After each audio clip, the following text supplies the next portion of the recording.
दोस्तों आज के वीडियो में हम लोग क्लास 8 एक्सरसाइज 11.1 देखने वाले हैं, जो कि हमारा मेंसुरेशन चैप्टर है। उसको हम लोग देखेंगे। अगर आपको इस चैप्टर के विषय में कुछ भी नहीं पता है तब भी आपको कोई भी टेंशन लेने की बात नहीं है। आपको इस वीडियो में मेंसुरेशन चैप्टर का पूरा सवाल समझाए जाएंगे और सब के सब आपको सवाल आसानी से समझ में आएंगे। देखो, सबसे पहले मेंसुरेशन का मतलब क्या होता है। मेंसुरेशन का मतलब होता है जो वस्तुएं होती हैं या जो क्षेत्रफल होता है, जैसे कि मान लो एक खेत है तो खेत का आपको क्षेत्रफल मापना होगा, क्षेत्रफल की चारों भुजाओं का योग बताना होगा। इसी से संबंधित प्रश्न पूछे जाते हैं मेंसुरेशन में, तो वही हम लोगों को क्या करना है, यहाँ पर देखना है। तो मेंसुरेशन का मतलब आपको समझ में आया होगा कि आपको क्या करना है कि एक पटरी लेना है, पटरी से चीज़ों को मापना है, तो वही हमारा क्या लगा जाता है, मेंसुरेशन। ठीक है। मेंसुरेशन में हम लोग क्या करते हैं, सबसे पहले हम लोग एक सवाल देखते हैं। सवाल से हम लोगों को ये चैप्टर समझ में आएगा। तो सबसे पहले हमने यहाँ पर एक सवाल लिया है। ठीक है। तो यहाँ पर एक सवाल क्या दिया गया है, स्क्वायर। स्क्वायर क्या होता है? स्क्वायर वो होता है जिसकी चारों भुजाएं बराबर होती हैं। स्क्वायर का मतलब समझो। पर सबसे पहले स्क्वायर क्या है? स्क्वायर, जो आपको स्क्वायर लिखा है, स्क्वायर क्या होता है? स्क्वायर वो होता है जिसकी चारों भुजाएं बराबर होती हैं। चारों भुजाएं, चारों साइड्स क्या होती हैं, बराबर। अगर मान लो ये हमारी जो साइड है वो अगर 1 मीटर है तो ये भी साइड हमारी 1 मीटर होगी और ये भी साइड 1 मीटर होगी और ये भी साइड 1 मीटर होगी। ये होता है हमारा स्क्वायर, जिसकी चारों भुजाएं या चारों साइड्स बराबर हों, वो हमारा स्क्वायर होता है। ठीक है, समझ में आया? स्क्वायर क्या होता है? एंड रेक्टेंगुलर यानी कि रेक्टेंगल क्या होता है? रेक्टेंगल मतलब होता है, रेक्टेंगल क्या होता है, देखो रेक्टेंगल क्या होता है, जिसकी आमने सामने की भुजाएं क्या होती हैं या साइड जो होती हैं वो बराबर होती हैं। ये भुजा और ये भुजा बराबर हो और ये भुजा और ये भुजा बराबर हो तो वो हमारा क्या होता है, रेक्टेंगल। ये नहीं लिखा है रेक्टेंगुलर। तो रेक्टेंगल क्या होता है, जिसकी ये भुजा बराबर हो और ये भुजा बराबर। जैसे मान लो कि ये हमारी 5 मीटर है, ये वाली भुजा, ये वाली जो भुजा है, ये भुजा 5 मीटर है, तो हमारी ये भी भुजा कितनी होगी, 5 मीटर। ठीक है। और इसके बाद में अगर ये हमारी 2 मीटर है, ये भुजा अगर 2 मीटर है तो इसके सामने वाली दूसरी भुजा भी 2 मीटर होगी। इसे कहते हैं रेक्टेंगल। तो रेक्टेंगल जो होता है ये हमारा रेक्टेंगल है। रेक्टेंगल में आमने सामने की जो भुजाएं होती हैं या साइड्स होती हैं जो वो बराबर होती हैं। ये देखो, सामने की भुजा जो है वो 5-5 मीटर है। यहाँ पर सामने की जो भुजा है या साइड है वो 2-2 मीटर है। तो ये हमारा रेक्टेंगल हो गया। और ये स्क्वायर क्या होता है, जिसमें चारों भुजाएं बराबर हो। देखो 1 मीटर अगर ये वाली भुजा है तो हमारी ये भी 1 मीटर होगी, ये भी 1 मीटर और ये भी 1 मीटर। ठीक है, समझ में आया कि हमारा स्क्वायर क्या होता है, रेक्टेंगल क्या होता है। तो स्क्वायर एंड रेक्टेंगल फील्ड, ये देखो दिया गया है, एक स्क्वायर फील्ड है और ये एक है हमारा क्या दिया गया, रेक्टेंगल फील्ड। ठीक है, रेक्टेंगुलर फील्ड। तो ये हमारा क्या है, स्क्वायर। ये हमारा क्या है, ये जो चित्र दिया, ये सवाल में ही हमें चित्र दिया गया है। ये दोनों चित्र हमें सवाल में ही दिए गए। ये क्या है, स्क्वायर, और ये हमारा क्या है, रेक्टेंगल। क्या है, रेक्टेंगल। ये हमारा रेक्टेंगल है। ठीक है, rectangular field with measurements as given in the figure में दिए गए हैं। आप यहाँ पर देखिए, फिगर का मतलब हो गया चित्र में नीचे दिए गए हैं हमारे मेजरमेंट, माने नाप के साथ। नाप यानी कि यहाँ देखो 60 मीटर ये दी गई है और 80 मीटर ये भुजा दी गई है। तो ये हमें नाप के साथ बता रहे हैं कि दोनों भुजाएं दी गई हैं। अब यहाँ पर हो गया था फिगर में। ठीक है, have the same perimeter. Perimeter मतलब होता है चारों भुजाओं का योग। जितनी भी इसमें साइड्स हैं, ठीक है, जितनी भी इसमें साइड्स हैं उनका योग क्या होता है, हमारा पेरीमीटर कहलाता है। पेरीमीटर क्या होता है, यहाँ पर देखो, पेरीमीटर पेरीमीटर पेरीमीटर क्या होता है, जो पेरीमीटर होता है हम लोगों का वो होता है add of total sides. Add of total sides. Sides मतलब ऐड मतलब होता है जोड़, जोड़ यानी कि योग, एडिशन। साइड्स मतलब होता है भुजाओं का। जो चारों भुजाएं हम लोगों की, जितनी भी भुजाएं हों उनका योग क्या कहलाता है? पेरीमीटर। जैसे कि हम लोगों का ये एक चित्र दिया गया है, ठीक है, ये एक चित्र दिया गया है, तो इसमें पेरीमीटर क्या होगा? जितनी भी साइड्स दी गई हैं, एक साइड, दो साइड, तीन साइड, चार साइड, तो चारों साइड का ऐड जो होगा वो हमारा पेरीमीटर कहलाएगा। तो कह रहा है जो फिगर दिए गए हैं दो, इन दोनों में क्या है? Figure have the same perimeter. कह रहा है कि जितना पेरीमीटर इसका है उतना ही पेरीमीटर इसका है। समझ में आया? सेम पेरीमीटर यानी कि जितना इसका चारों भुजाओं का चारों साइड्स का योग है उतना ही इनकी चारों साइड्स का योग है, क्योंकि पेरीमीटर मतलब होता है सभी भुजाओं का योग या सभी साइड्स का योग। Which field has a larger area. हमसे पूछ रहा है क्वेश्चन में पूछ रहा है विच फील्ड यानी कि कौन सी फील्ड इन दोनों में से है जिसके पास लार्जर माने होता है ज़्यादा, एरिया माने हो गया क्षेत्रफल, जिसके पास हमारा ज़्यादा क्षेत्रफल होगा। इन दोनों में से किसका एरिया ज़्यादा होगा या जिसका क्षेत्रफल ज़्यादा होगा। क्षेत्रफल निकालने के लिए क्या करते हैं? जो हमारा वर्ग होता है या जिसे स्क्वायर कहते हैं, स्क्वायर का क्षेत्रफल क्या होता है आपको देखना है। यहाँ पर आपको जितनी भी चीज़ें इधर लिख रहे हैं उनको क्या कर लेना है? नोट कर लेना है। पहली चीज़ आपको बताया कि पेरीमीटर क्या होता है, ये आपको समझना है, नोट कर लेना है, ठीक है। स्क्वायर आपको बता चुके हैं कि क्या होता है? चारों भुजाएं, चारों साइड्स बराबर होती हैं। अब देखिए यहाँ पर स्क्वायर जो होता है उसका एरिया क्या होता है? स्क्वायर का एरिया होता है जितनी भी इसमें भुजा होती है, ये जो भुजा होती है उसका वर्ग होता है। मान लो कि भुजा ए है, साइड ए है, तो ए का जो वर्ग होगा, ए का जो स्क्वायर होगा वो हमारा कहलाता है स्क्वायर। स्क्वायर मतलब हो गया वर्ग, और वर्ग का हमें क्या करना है? स्क्वायर। तो हमारा स्क्वायर का स्क्वायर निकल आएगा, ठीक है। इसके बाद में रेक्टेंगल। रेक्टेंगल का एरिया क्या होता है? रेक्टेंगल का एरिया क्या होता है आपको यहाँ पर ये भी नोट करना है।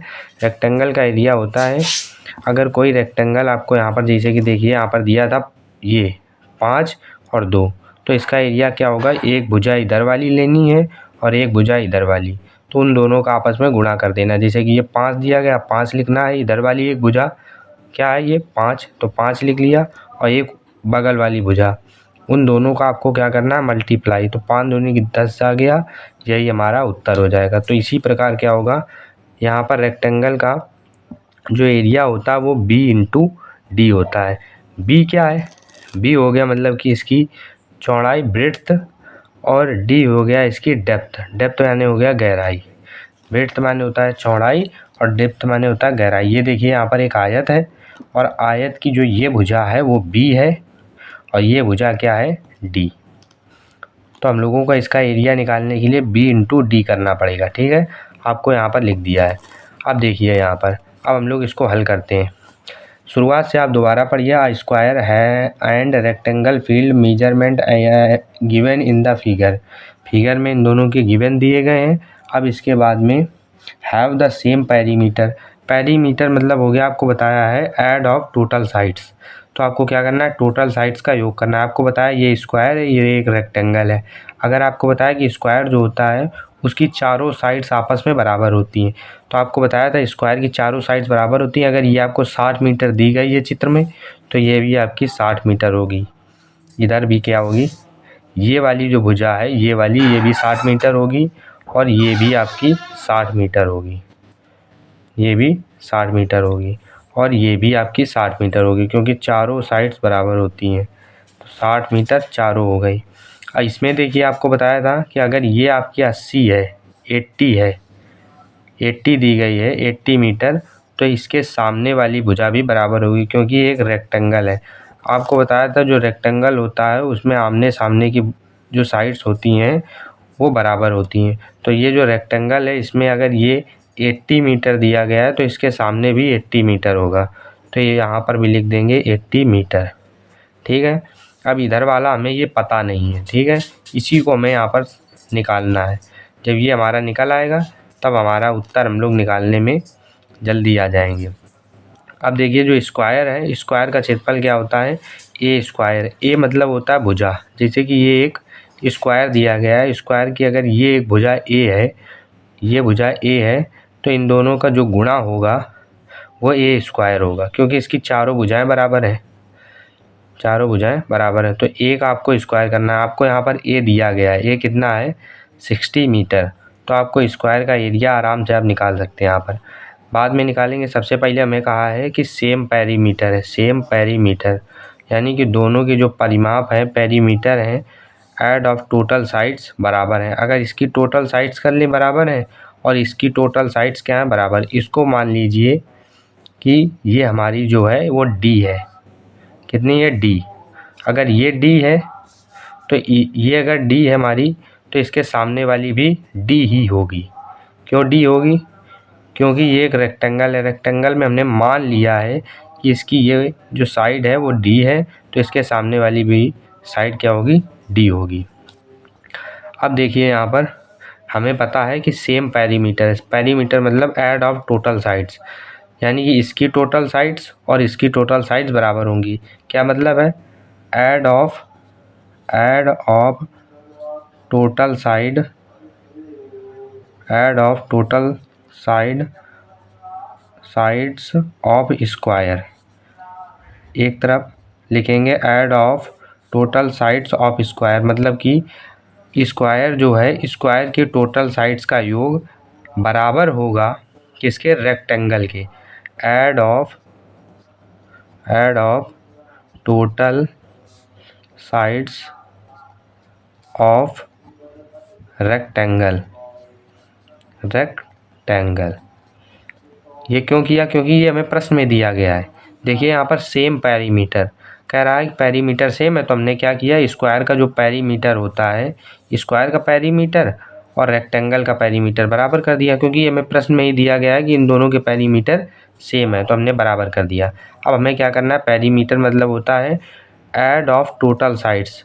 तो टोटल साइड्स क्या करेंगे, एक साइड ये हो गई 60, दूसरी साइड ये हो गई 60, तीसरी साइड ये 60, चौथी साइड ये 60। तो क्या करना है, चारों जो साइड दी गई हैं उनका हमें क्या करना है, ऐड करना है, उनको ऐड करना है।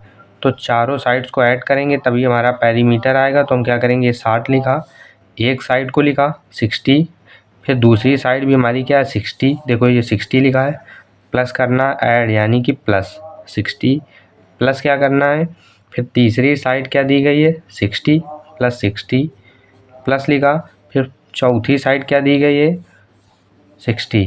तो ये इन चारों को जोड़ लिया, बराबर होगा, हम लोगों के बराबर का चिन्ह लगाया, ठीक है। अब इसके बाद में add of total side of rectangle, जो रेक्टेंगल हमारा दिया है इसकी टोटल साइड जोड़ेंगे। ये क्या है हमारा डी, ये हमारा है 80, तो 80 लिखा 80। ये क्या है हमारा डी, ये हमने डी माना है, तो यहाँ पर क्या करेंगे प्लस डी, प्लस लगाएंगे। फिर इसके बाद में जो तीसरी साइड दी गई वो कितनी दी गई है 80 मीटर, तो 80 मीटर लिखेंगे 80 मीटर, प्लस लिखा। इसके बाद में चौथी साइड दी गई है डी, हमने डी माना है ये वाली, तो ये हो गया हम लोगों का इसको ऐड ऑफ, यानी कि add of total side of square equal to add of total side of rectangle, क्योंकि ये हमारे प्रश्न में दिया था कि सेम पेरीमीटर है। हमें पता है पेरीमीटर माने होता है ऐड ऑफ टोटल साइड्स, इसलिए हमने add of total side of square equal to कर दिया add of total side of rectangle. अब इनको क्या करना है, आपको जोड़ना है। 60 प्लस 60 कितना होता है 120, प्लस लगाया, 60 प्लस 60 कितना होता है 120।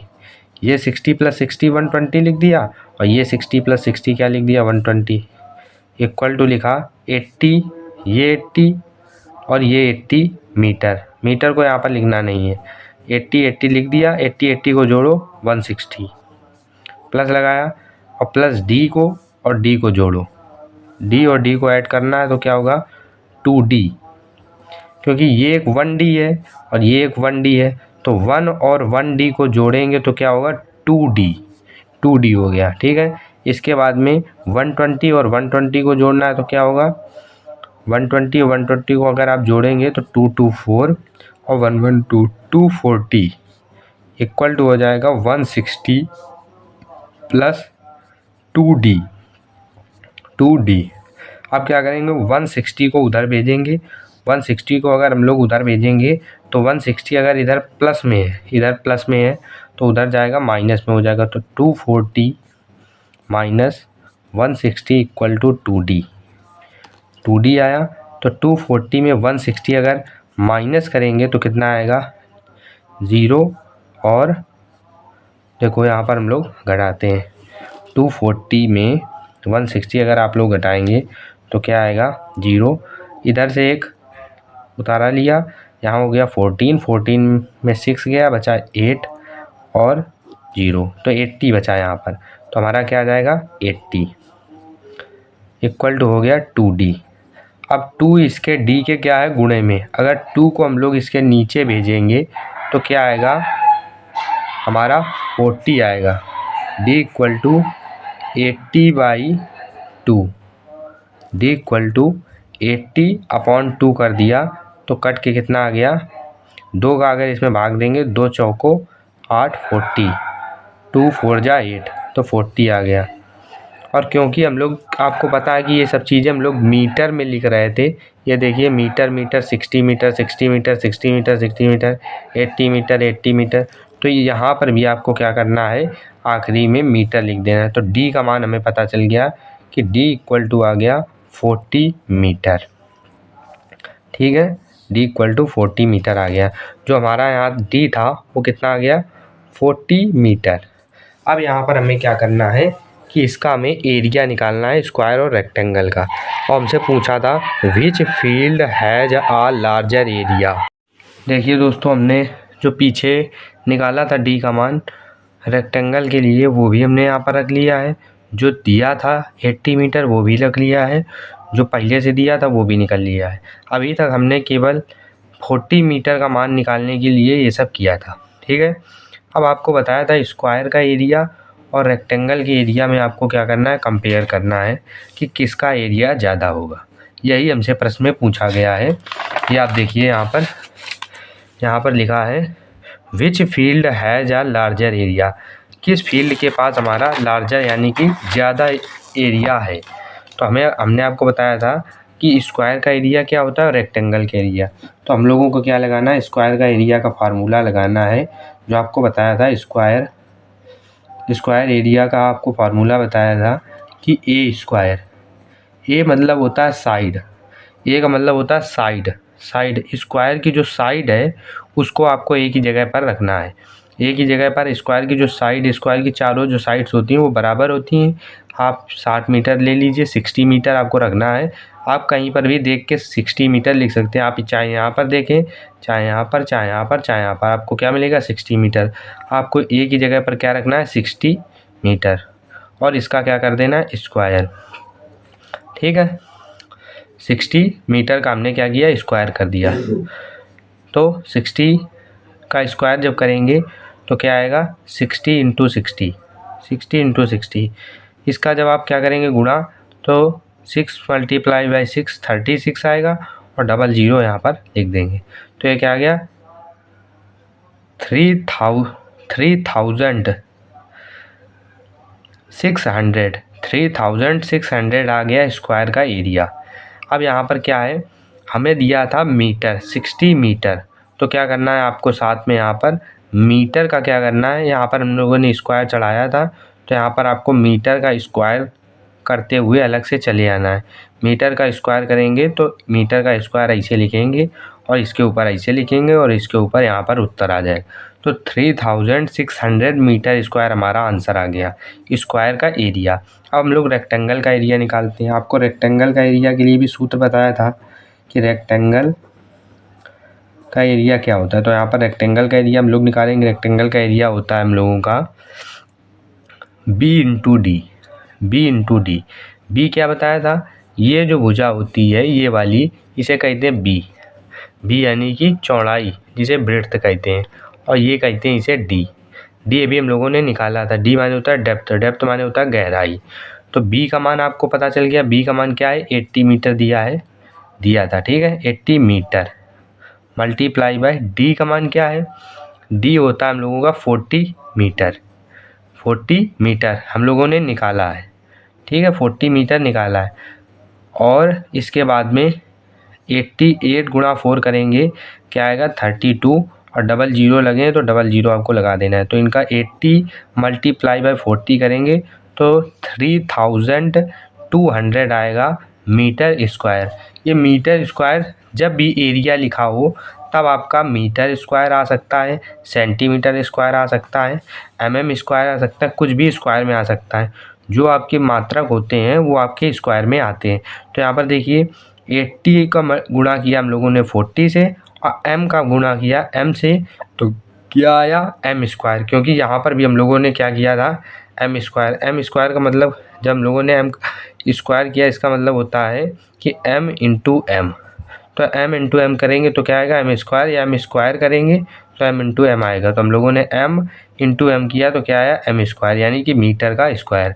अब देखिए ये ज़्यादा वैल्यू है, स्क्वायर का एरिया जो हम लोगों ने निकाला वो ज़्यादा मान है, ये ज़्यादा मान है। तो आपको पता है कि 3600 ज़्यादा है और 3200 कम है।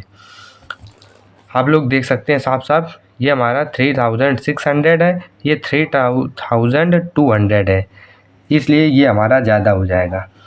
ठीक है, तो हम लोग नीचे क्या लिखेंगे और कितना ज़्यादा हो जाएगा वो भी हम लोग निकाल सकते हैं, लेकिन वो हम लोगों से पूछा नहीं है।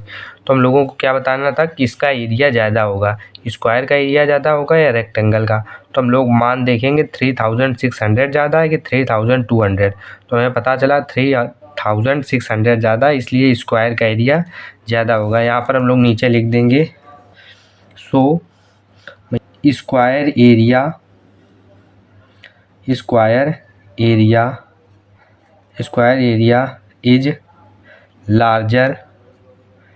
Larger than rectangle area.